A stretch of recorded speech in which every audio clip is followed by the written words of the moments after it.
You are not mentally ill. The term mental illness bothers me so much, and I really came to despise it once I got more grounded in my mental health throughout this journey.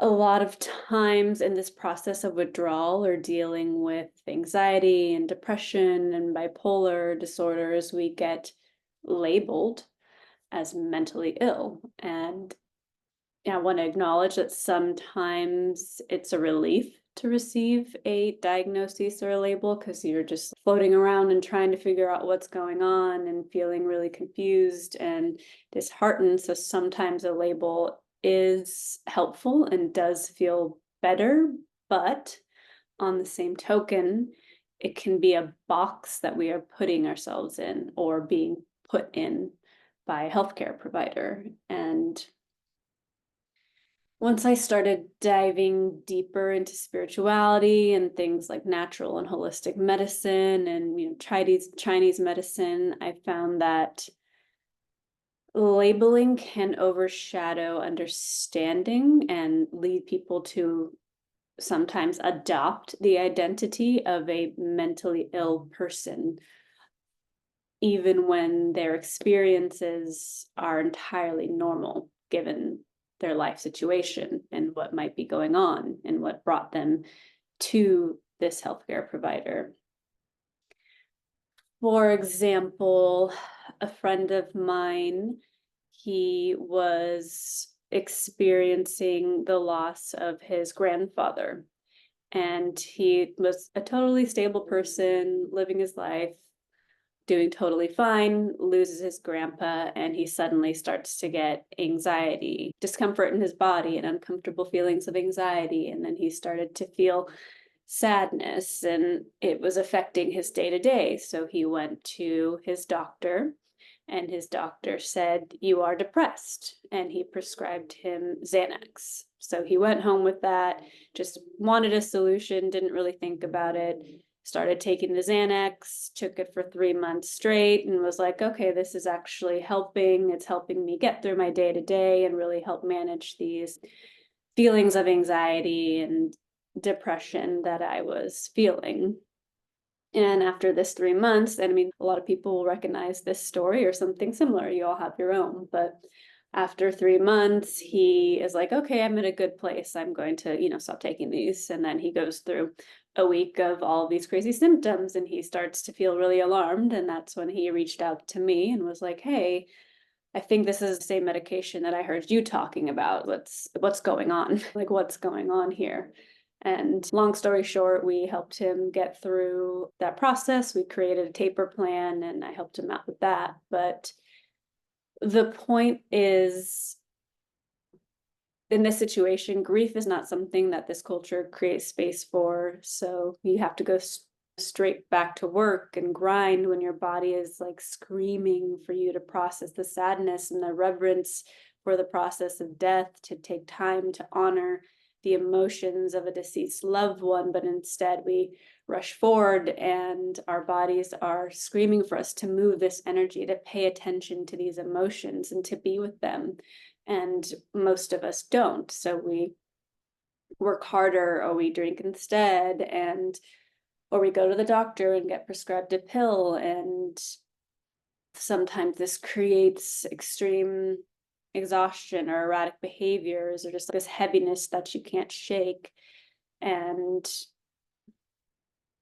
you go to the doctor and all they have to tell you is that you're depressed and you need a pill to cover it up. And it a lot of time further suppresses the trauma, the emotion, and the energy that needs to be moved. And then we take on a label and our psyche attaches to it.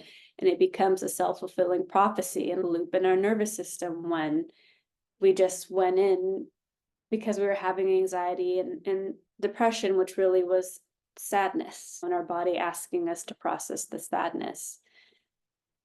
And if we just saw grief and sadness as a normal reaction to death and had the space in our society to process this healthfully without having to put these labels on us or put these pills inside of us, it would be a totally different world. And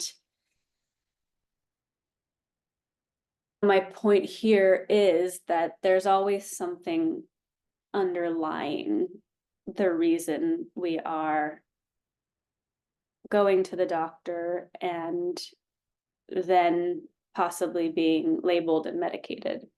And this could also relate to people just having ill health through poor eating and lifestyle habits where their bodies are suffering and their microbiomes are imbalanced from eating tons of processed food and sugar and poor quality meats and vegetables, and our gut bacteria is just really out of balance, and that affects your mind because your gut affects your brain. And so you have brain fog or like anxiety or what they would call depression, but it's really just an imbalance in your gut through your diet and your lifestyle. But, and all of this will affect your mental health. But doctors, not all, but a lot, especially in the Western medical system, will only look at the symptoms and choose a label and prescribe a pill, and they don't go much deeper. And I feel there's so many examples I could give of reasons why people end up at the doctor: underlying traumas, lack of coping skills, many things. And without looking at the underlying reasoning, which there always is, it's not just like you have depression, it's deeper than that. And we end up getting labeled and just going through this whole loop. So yeah, I hope you get the point in what I'm trying to say in all of this. But if you're at the point where you're feeling boxed in by this label or feeling shameful by a label of being mentally ill or, chronically depressed or anxious, I just want to express to you with the utmost sincerity that you are not mentally ill. You are not a label. This is just an experience you are going through in the moment, and it will pass. You are not broken. You are not doomed to be chemically imbalanced forever. That's absolute nonsense. You can absolutely recover your balance. Your brain is adaptable. Your body can heal and recover. You can come back into homeostasis. And when everyone around you is telling you you're having an episode or you're crazy and labeling you with all of these things, anxiety, depression, panic disorder, bipolar,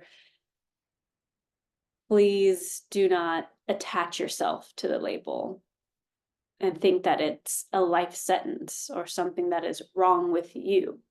It is not. You are a human being going through complex, very real challenges in your life, whatever that may be, that brought you to this place of being on medications, and now a human being going through the added challenge of coming off of medications that feel impossible to come off of, that were prescribed by doctors that we thought we could trust. I want to be a stand for you and telling you this and letting you know that you can find balance again. Healing is possible. You can feel human again and find that wholeness again. And you are not mentally ill.